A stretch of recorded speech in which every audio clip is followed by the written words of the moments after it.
یہ سیاست مدنیہ کہلاتی ہے کہ چوری سے بچانا، یہ سیاست ہے۔ ہمارے ہاں جو جتنا بڑا چور ہوتا ہے اس کو ہم کہتے ہیں یہ بڑا پہنچا ہوا سیاستدان ہے۔ ہم خود استقبال کر رہے ہوتے ہیں، جو سب سے بڑا چور ہوتا ہے اس کے استقبال کر رہے ہوتے ہیں، ہم اس کے راہ میں پتیاں بچھا رہے ہوتے ہیں، ہمیں پتہ ہوتا ہے بھائی اس نے کرپشن کی ہے، اس کے ساتھ تصویریں بنواتے ہیں کہ یہ ہمارے MNA صاحب آئے ہیں۔ جبکہ سیاست کیا ہے کہ آپ چور بازاری سے اپنے ملک کو بچائیں، خارجی اور داخلی جو معاملات ہیں ان کی حفاظت کریں، یہ ہے سیاست مدنیہ۔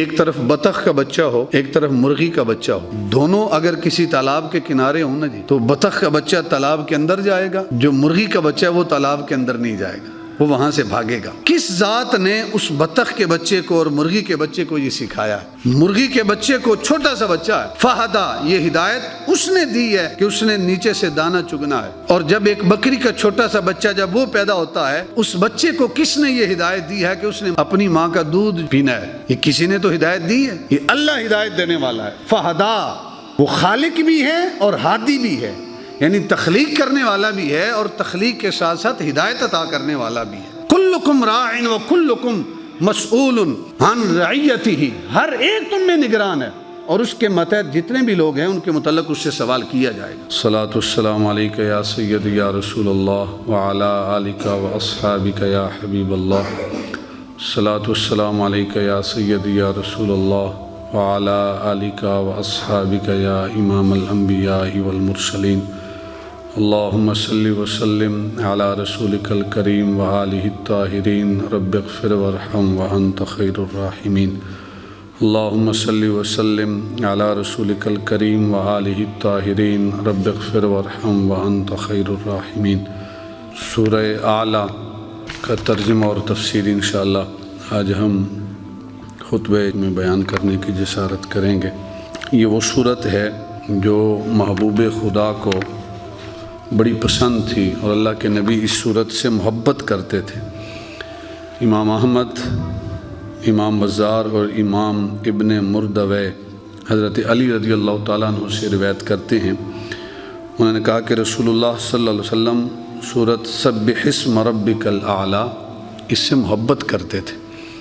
اس صورت سے یعنی حضور محبت فرماتے تھے، اور اس کی مثال یہ ہے کہ یہ امام مسلم، امام ابو داؤد، امام ترمذی، امام نسائی اور امام ابن ماجہ نے اپنی اسانید سے اس روایت کو نقل کیا کہ جب نبی صلی اللہ علیہ وسلم اللہ کے محبوب عیدین اور جمعہ کے دن یہ صورتیں پڑھا کرتے تھے، یعنی پہلی رکعت میں سورہ اعلیٰ سبح اسم ربک الاعلیٰ پہلی رکعت کے اندر، اور دوسری رکعت میں هل اتاک حدیث الغاشیہ اللہ کے نبی اس صورت کو پڑھتے تھے، یعنی اس کے بعد جو ساتھ متصل دوسری صورت ہے۔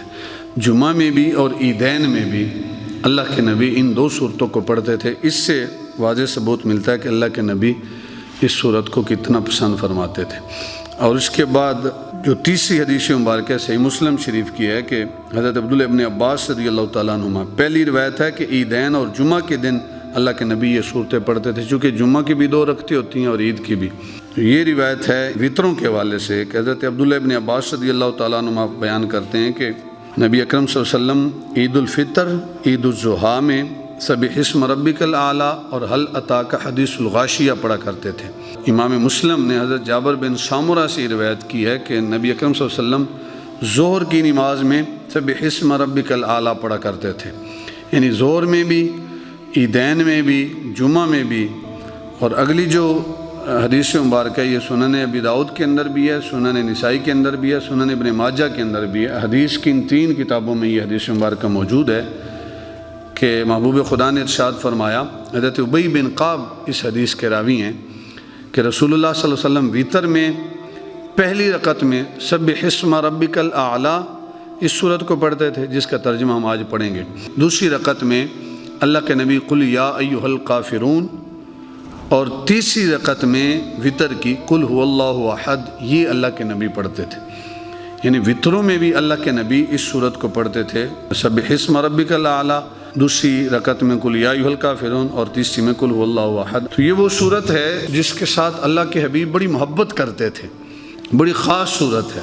ایک اور روایت ملتی ہے کہ حضرت عقبہ بن عامر جہنی اس حدیث کو روایت کرتے ہیں، سنن ابی داؤد اور سنن ابن ماجہ کی یہ روایت ہے آپ فرماتے ہیں کہ جب یہ آیت نازل ہوئی سورہ واقعہ کی آیت نمبر 74 فسبح بسم ربک العظیم، سورہ واقعہ کی جب یہ آیت نازل ہوئی فسبح بسم ربک العظیم، تو اللہ کے محبوب نے ارشاد فرمایا اس کو تم رکوع میں پڑھا کرو.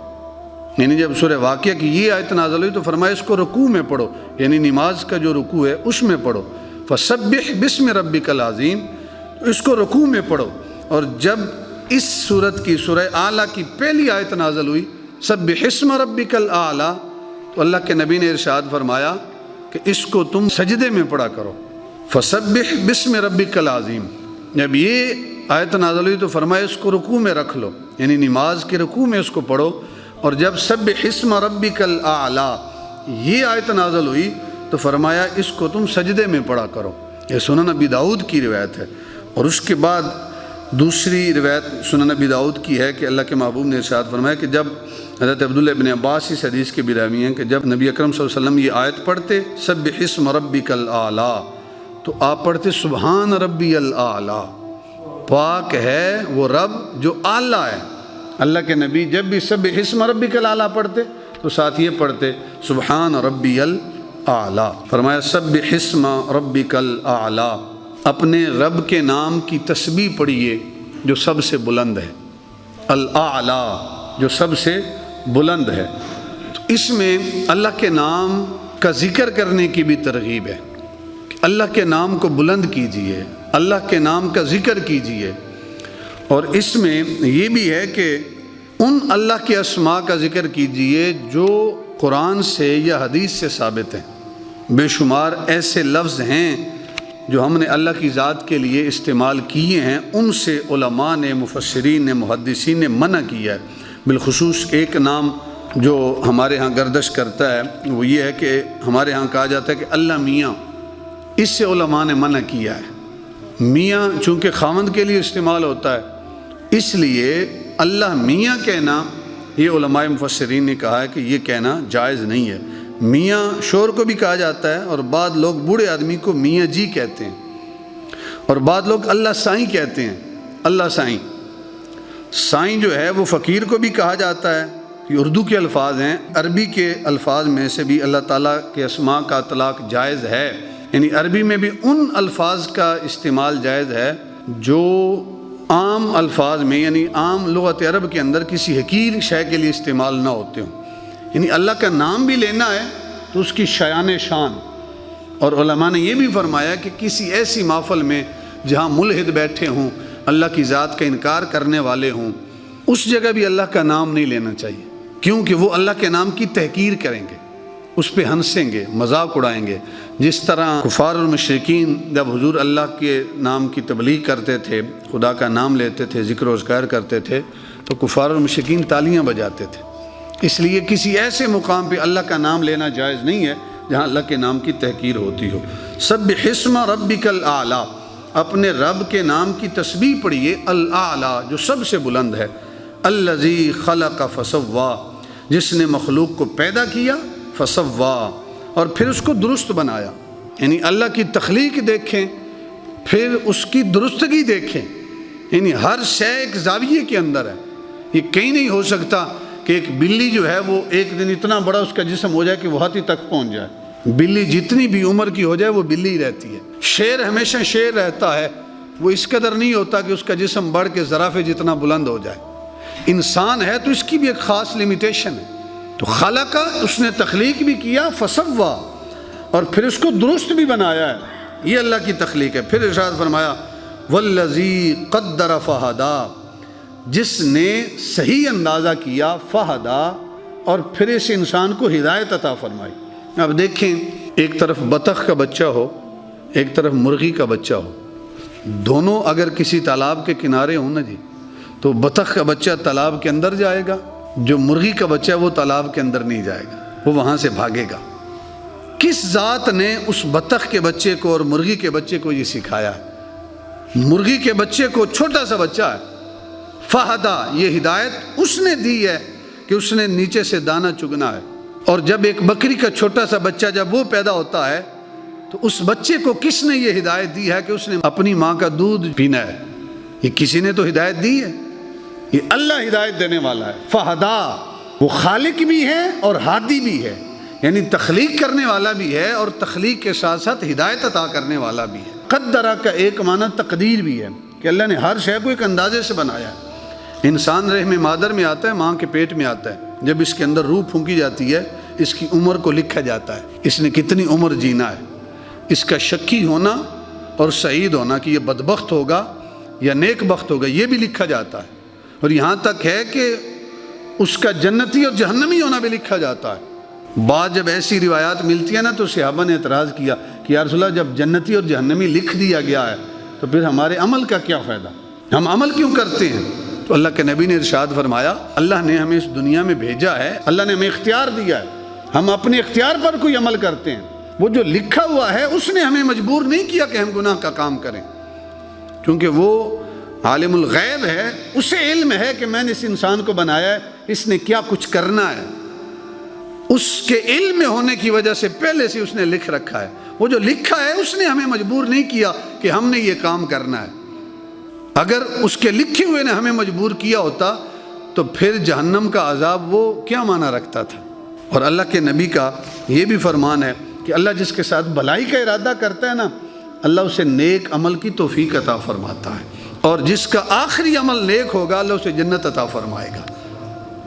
اس لیے اگر اللہ نے نیکی کی توفیق دی ہے تو سمجھیں اللہ نے آپ کے ساتھ بھلائی کا ارادہ کیا ہے، اس کا شکر ادا کریں اور یہ کوشش کریں کہ آپ کی زندگی کا جو آخری عمل ہے وہ بھی نیک ہونا چاہیے۔ یہ کب ممکن ہے؟ تبھی ممکن ہے کہ جب کوئی گناہ کا ارادہ کرنے لگیں تو یہ سوچیں کہ شاید یہ میرا عمل کہیں آخری عمل نہ ہو جائے اور اس عمل پر کہیں میری موت نہ آ جائے، میں کہیں جہنم کا ایندھن نہ بن جاؤں۔ اس لیے کوشش کرنی چاہیے کہ ہر لمحے نیکی والا کام ہی کرنا چاہیے۔ تو اللہ رب العزت نے جو تقدیر بنائی ہے، ہر شے کا ایک اندازہ بنایا ہے، اس پر بھی ہم نے ایمان لانا ہے۔ اللہ کے نبی کا فرمان ہے، حضرت عائشہ رضی اللہ تعالیٰ عنہ بیان کرتی ہیں کہ رسول خدا صلی اللہ علیہ وسلم نے ارشاد فرمایا کہ 6 آدمیوں پر میں نے لعنت کی ہے، اللہ کے نبی ارشاد فرماتے ہیں، اور انہی 6 آدمیوں پر اللہ نے بھی لعنت کی ہے اور اللہ کے انبیاء نے بھی لعنت کی ہے، یعنی اللہ کے نبی رحمت بن کے آئے ہیں۔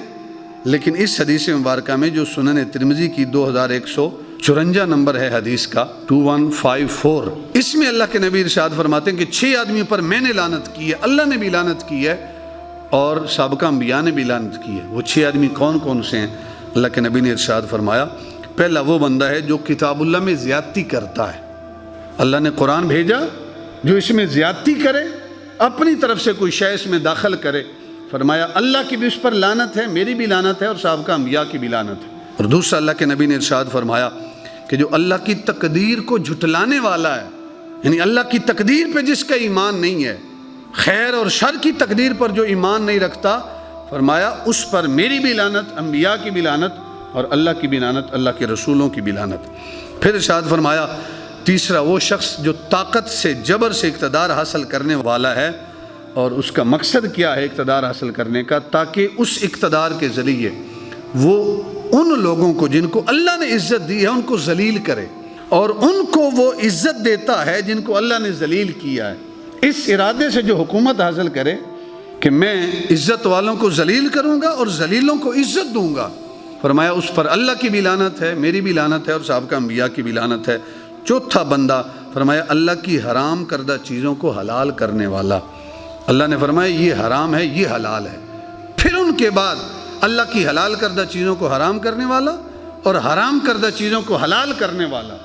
اللہ نے حرام کر دیا وہ بس واضح پیغام ہے، یعنی اللہ نے حلال کیا وہ ان کو حرام کرتا پھرے، یہ اللہ کی حرام کردہ چیزوں کو وہ حلال کرتا پھرے، فرمایا اس پر بھی اللہ کی لعنت، میری بھی لعنت اور سابقہ انبیاء کی بھی لعنت۔ اور پانچواں فرمایا کہ میری اولاد میں جن چیزوں کو اللہ نے حرام کیا ہے وہ ان کو حلال کرے، میری اولاد میں اللہ نے جن چیزوں کو حرام کیا ہے بندہ ان کو حلال کرے، اس پر بھی اللہ کی لعنت، میری بھی لعنت۔ اور چھٹی شے سرکار نے ارشاد فرمایا کہ میری سنت کو اہانتاً ترک کرنے والا، میری سنت کو اہانتاً ترک کرنے والا، تحقیر کی وجہ سے ترک کرنے والا۔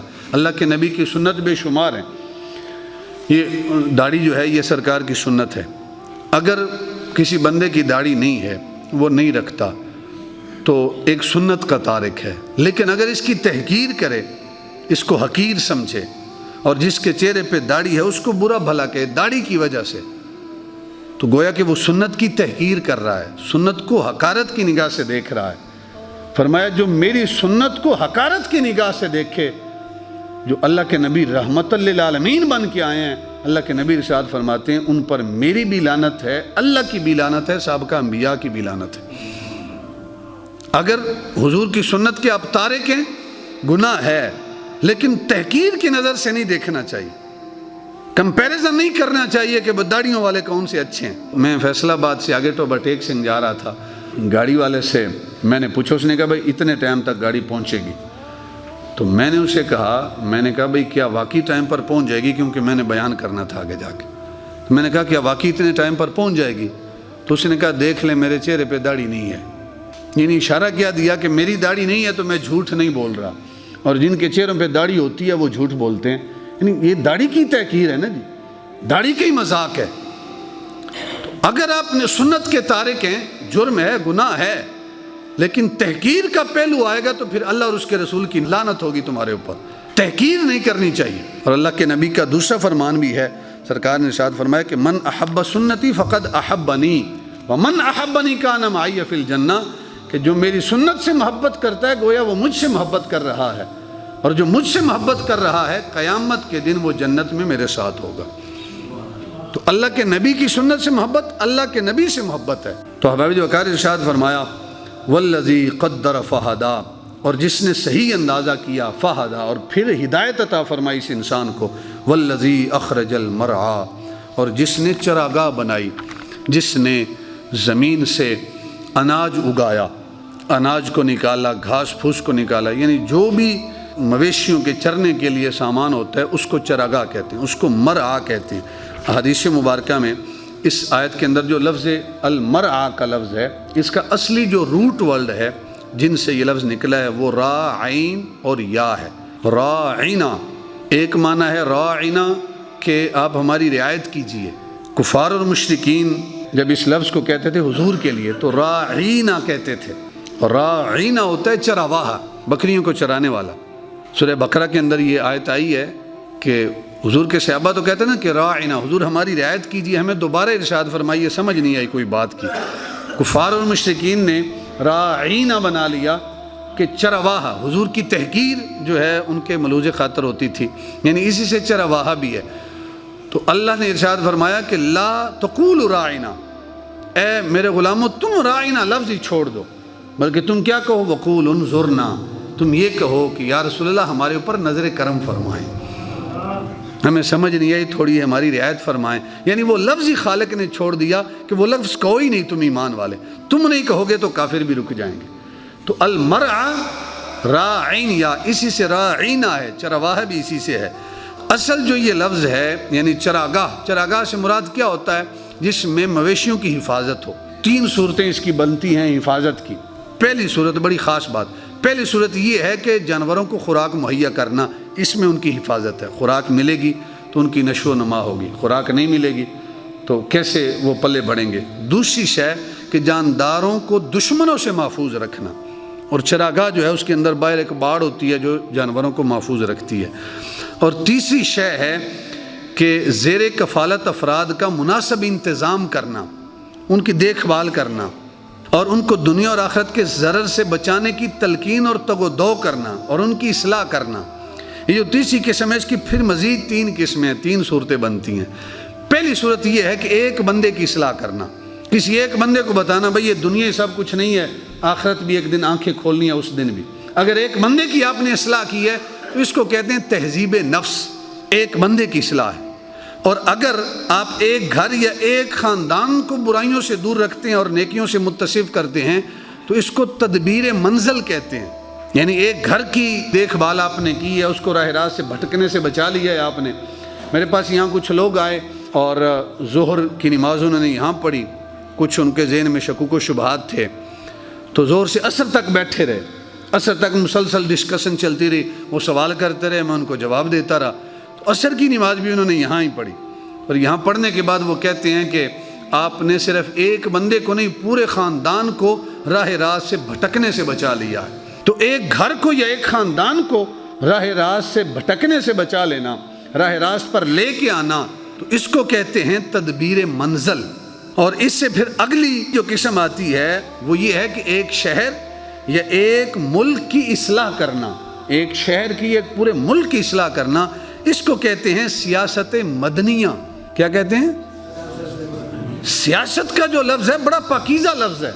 یعنی میرے سامنے تفسیر پڑھی ہے تبیان القرآن، انہوں نے سیاست مدنیہ کی جو تعریف کی ہے اس کو ذرا سنیے گا اور پھر ذرا جو ہماری سیاست ہے اس پہ غور کیجیے گا۔ فرماتے ہیں کہ ایک شہر یا ملک کی اندرونی خرابیوں، مثلاً چوری کی وارداتوں، ڈاکوؤں، بھتہ خوروں، لسانی اور مذہبی فسادات، سمگلنگ، چور بازاری، نقلی اور ملاوٹ والی اشیاء، نشاور چیزوں اور مخرب اخلاق جو یعنی برے اخلاق ہیں ان سے روکنا، اور شہر یا ملک کی خوشحالی، روزگاری کے مواقع اور عام ضروری اشیاء کو فراہم کرنا، اسی طرح ملک کے خارجی اور بیرونی معاملات کو صحیح طور پر چلانا، تجارت اور دفاع کے شعبوں کو مضبوط اور منظم کرنا، یہ سیاست مدنیہ کہلاتی ہے۔ اس کا نام سیاست ہے کہ چوری سے بچانا، یہ سیاست ہے۔ ہمارے ہاں جو جتنا بڑا چور ہوتا ہے اس کو ہم کہتے ہیں یہ بڑا پہنچا ہوا سیاستدان ہے۔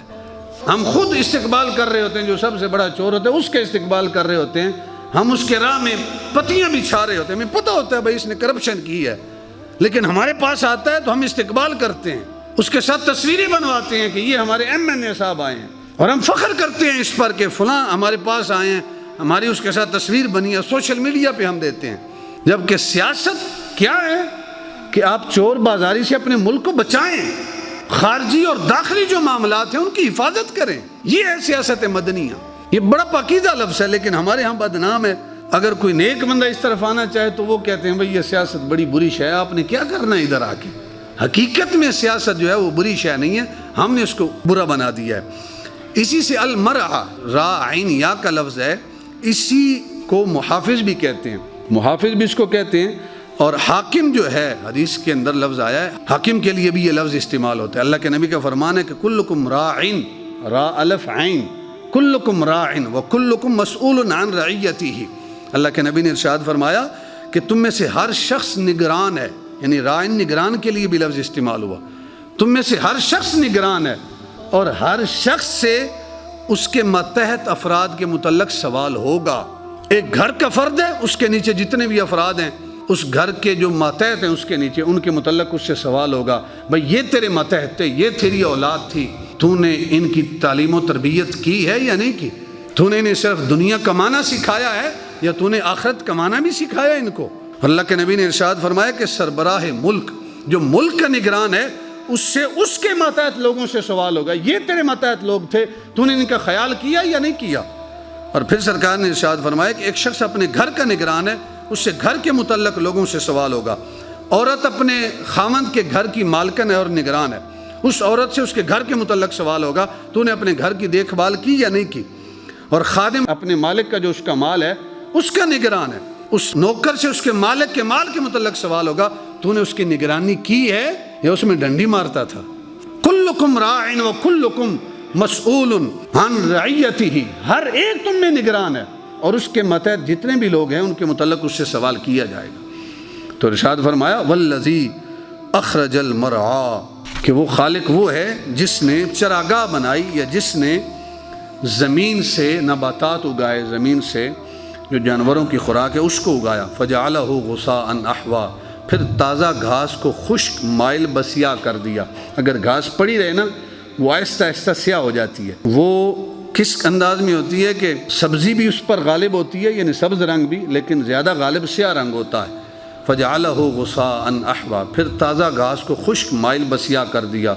سنقرئک فلا تنسا، ہم ان قریب آپ کو قرآن پڑھائیں گے، فلا تنسا، پھر اس کے بعد آپ قرآن نہیں بھولیں گے۔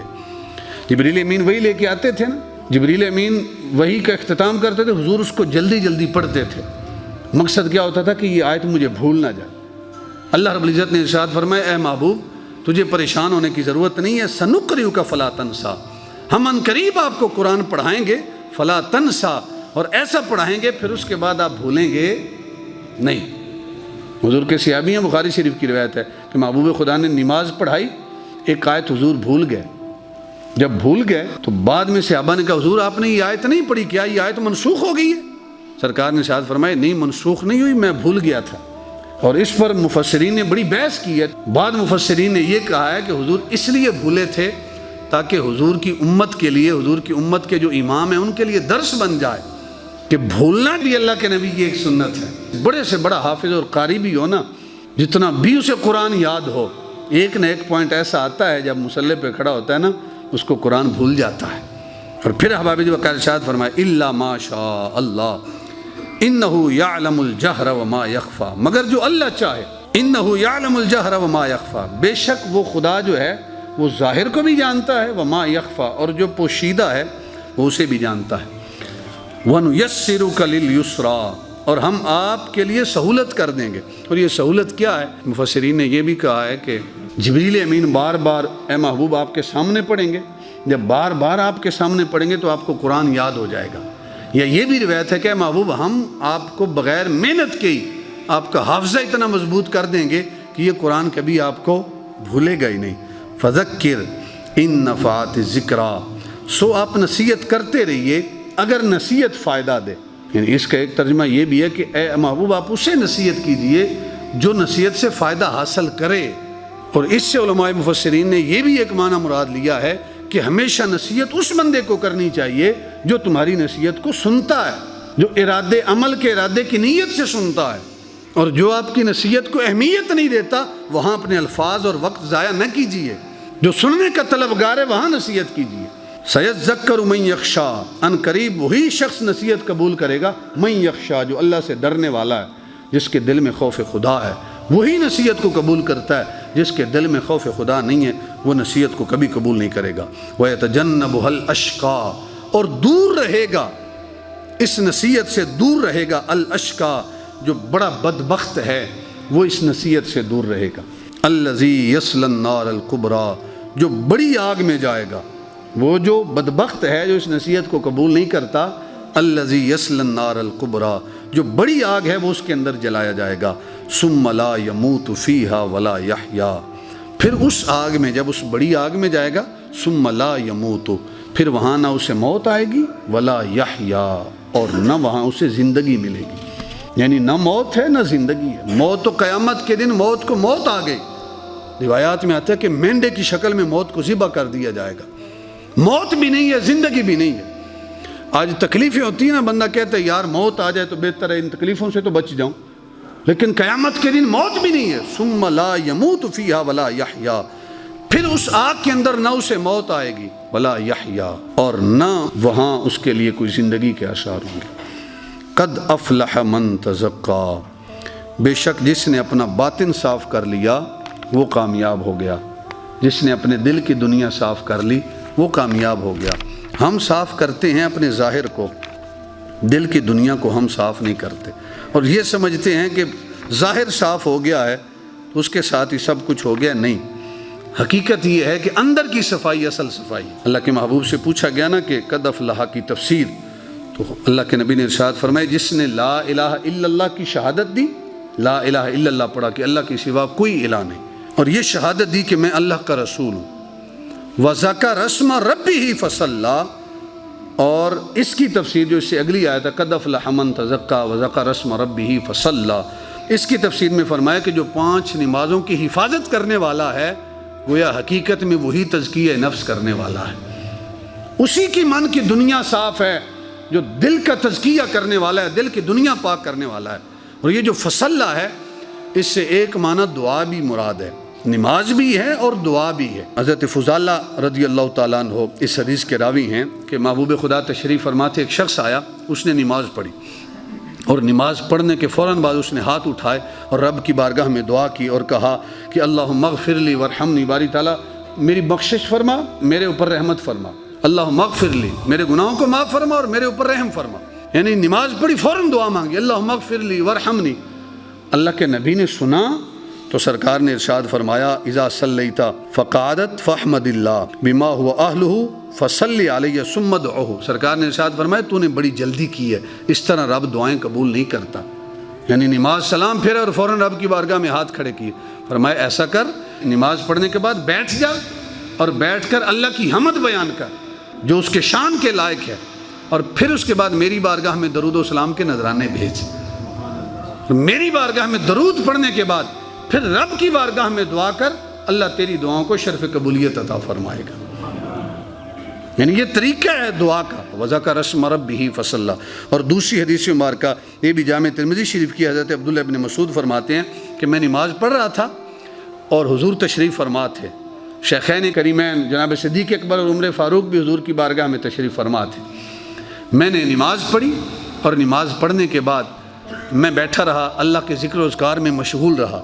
ہمارے پاس تو ٹائم نہیں نہ ہوتا، نماز میں بھی ہماری توجہ ہوتی ہے کہ کب مسجد سے نکلیں، فوراً کاروبار کی طرف دوڑ لگا دیں۔ بیٹھنے کے بعد میں ٹائم نہیں ہوتا، دکانداری ہوتی ہے۔ کئی بندوں کو دیکھا ہے کہ امام صاحب نے بھی دعا نہیں کی ہوتی، وہ فوراً صرف یہاں سے ہاتھ پھیرے چلو جی بھاگ جاتے ہیں۔ وہ کیا دعائیں قبول ہوں گی؟ تھوڑی دیر کے لیے بیٹھیں، یہی وقت آپ کو قیامت کے دن کام آئے گا۔ حضرت عبداللہ ابن مسعود فرماتے ہیں کہ میں نماز پڑھ رہا تھا، حضور تشریف فرما تھے۔ جب میں نماز پڑھ چکا تو میں بیٹھا رہا، پہلے اللہ کی حمد بیان کی، پھر میں نے حضور کی بارگاہ میں درود و سلام کے نذرانے پیش کیے، اور درود و سلام کے نذرانے پیش کرنے کے بعد پھر میں نے اپنے لیے دعا مانگی۔ محبوب خدا نے جب میرا وہ انداز دیکھا نا تو سرکار نے 2 مرتبہ ارشاد فرمایا سل توتا، سل توتا۔ عبداللہ ابن مسعود اب مانگ رب کی بارگاہ میں، جو بھی مانگے گا اللہ تجھے اپنی بارگاہ سے عطا فرمائے گا۔ تو دعا مانگنے کے بھی آداب ہیں، ان آداب کے مطابق دعا مانگے، پھر دیکھیں آپ کی دعا قبول ہوتی ہے یا نہیں ہوتی۔ اور پھر ارشاد فرمایا بل تؤثرون الحیات الدنیا، بلکہ تم دنیا کی زندگی کو ترجیح دیتے ہو۔ بڑی خاص بات، بل تؤثرون الحیات الدنیا، تم نے اس دنیا کو سب کچھ سمجھ رکھا ہے، اسی کو ترجیح دیتے ہو۔ والآخرۃ خیر وابقا، اور آخرت ہی خیر بہتر ہے، وابقا اور باقی رہنے والا ہے۔ آخرت کی زندگی باقی رہنے والی ہے، یہ دنیا کی زندگی باقی رہنے والی نہیں ہے۔ والآخرۃ خیر وابقا، آخرت کی زندگی بھلائی ہے، اسی میں بہتری ہے، وابقا اور باقی رہنے والی ہے۔ ان ھذا لفی الصحف الاولی، بے شک یہ نصیحت پہلے صحائف میں بھی مذکور ہے، صحف ابراہیم و موسیٰ، ابراہیم اور موسیٰ علیہ السلام کے صحائف میں۔ بل تؤثرون الحیات الدنیا، ہم نے اس دنیاوی زندگی کو ترجیح دی ہے آخرت کی زندگی پر۔ خدا کہتا ہے کہ والآخرۃ خیر وابقا، وہ آخرت کی زندگی بہتر ہے اور وہی باقی رہنے والی ہے، یہ عارضی ہے۔ امام احمد بن حنبل نے اپنی مسند کے اندر اس روایت کو نقل کیا، ابو سعید خدری اس حدیث کے راوی ہیں، فرماتے ہیں کہ محبوب خدا عصر کے بعد بیٹھے اور مغرب تک حضور بیان کرتے رہے۔ ہم میں سے جس نے اس کو یاد رکھا اس نے یاد رکھا، اور جو اس کو بھول گیا وہ بھول گیا۔ اور اللہ کے نبی نے ابتدائے آفرینش سے، جب سے خالق نے اس دنیا کو تخلیق کیا، قیامت تک سب کچھ بیان کر دیا۔ اور آپ نے اللہ تعالیٰ کی حمد کے بعد، یعنی اب حضور خطاب کر رہے ہیں، اللہ کی حمد کے بعد بیان فرمایا یہ دنیا سرسبز اور میٹھی ہے، اور اللہ نے تم کو اس دنیا میں خلیفہ بنایا ہے، یعنی اللہ تم کو اس میں خلیفہ بنانے والا ہے۔ سو اللہ دیکھنے والا ہے کہ تم اس میں کیا عمل کرتے ہو، اللہ تم کو اس میں خلیفہ بنانے والا ہے، وہ یہ دیکھنے والا ہے، اس کے لیے اللہ تمہیں خلیفہ بنانے والا ہے کہ تم اس میں کیا کرتے ہو۔ اور پھر سرکار نے ارشاد فرمایا سنو، تم دنیا اور عورتوں سے بچو، تم دنیا اور عورتوں سے بچو۔ یہ دنیا جو ہے اس کی وجہ سے آج بھائی بھائی کو قتل کرتا ہے، یہ عورتیں ہیں جس کی وجہ سے آج دنیا میں قتل عام ہو رہے ہیں۔ پہلا قتل جو ہوا تھا وہ بھی عورت کی وجہ سے ہوا تھا، آج اگر قتل ہوتے ہیں تو دنیا کی وجہ سے یا عورت کی وجہ سے۔ تو اللہ کے نبی نے ارشاد فرمایا کہ سنو، دنیا سے اور عورتوں سے بچو۔ حدیث مبارکہ جو صحیح بخاری شریف کے اندر ہے، عقبہ بن عامر اس حدیث کے راوی ہیں، محبوب خدا نے شہدائے احد کی نماز جنازہ پڑھنے کے بعد فرمایا بے شک اللہ کی قسم میں اپنے حوض کوثر کو دیکھ رہا ہوں، اپنے حوض کو دیکھ رہا ہوں، اور مجھے روئے زمین کے تمام خزانوں کی چابیاں دے دی گئی ہیں۔ روئے زمین میں جتنے بھی خزانے ہیں مجھے اللہ نے ان کی چابیاں دے دی ہیں۔ اور سرکار نے ارشاد فرمایا بے شک مجھے یہ خطرہ نہیں ہے کہ تم میرے بعد شرک کرو گے، تم مشرک ہو جاؤ گے، یہ خطرہ نہیں ہے۔ ہاں یہ ارشاد فرمایا، یہ صحیح بخاری شریف کی 1344 نمبر حدیث مبارک ہے۔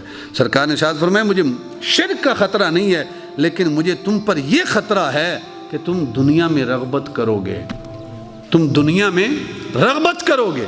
سرکار نے ارشاد فرمایا کہ جس نے دنیا میں رغبت کی اور حد سے زیادہ رغبت کی، یعنی اس کی رغبت اس قدر بڑھ گئی کہ حد سے زیادہ ہو گئی، اللہ کے نبی نے ارشاد فرمایا جتنی دنیا میں رغبت بڑھے گی اللہ اس کا دل اتنا اندھا کر دے گا. جو دنیا میں رغبت کم رکھے گا، امید کم کرے گا، اللہ اس کو پڑھنے کے بغیر علم عطا فرمائے گا. اور ارشاد فرمایا کہ بغیر حصول ہدایت کے اللہ ہدایت عطا فرمائے گا. جو دنیا میں رغبت کم رکھے گا، اس دنیا کے لیے کم آخرت کے لیے زیادہ کوشش کرے گا. اور پھر فرمایا کہ تمہارے بعد ایسی قوم آئے گی جس کو بغیر قتل اور جبر کے حکومت حاصل نہیں ہوگی. آج حکومت کیسے حاصل ہوتی ہے آپ کو بھی علم ہے. جس کو بغیر جبر اور قتل کے حکومت حاصل نہیں ہوگی، اور بغیر بخل کے خوشحالی حاصل نہیں ہوگی، اور بغیر دین سے نکلنے اور خواہش کی پیروی کے محبت حاصل نہیں ہوگی.